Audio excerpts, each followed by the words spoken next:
Current affairs భాగంగా చూస్తే Magsaysay award 2024లో Magsaysay అవార్డుని వెనక్కి ఇస్తున్నట్లు భారతీయుడైన సందీప్ పాండే ప్రకటించారనమాట.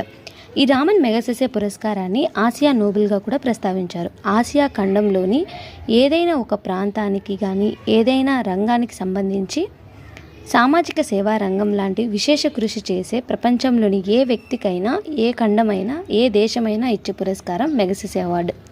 పరిశోధన అనేది ఆసియా ఖండంకి సంబంధించి పరిశోధనలు కానీ సేవ కానీ అయి ఉండాలి. ప్రతి సంవత్సరం ఆగస్టు 31న ప్రకటిస్తారు. రామన్ మెగాసెసే జన్మదినం సందర్భంగా 2022వ సంవత్సరంలో రామన్ మెగాసెసే పురస్కారాన్ని తిరస్కరించిన భారతీయుడు కేకే శైలజ్. అయితే 2002 సంవత్సరంలో మన భారతదేశం నుండి రామన్ మెగాసెసే అవార్డు పొందిన వ్యక్తి సామాజికవేత్త సందీప్ పాండే.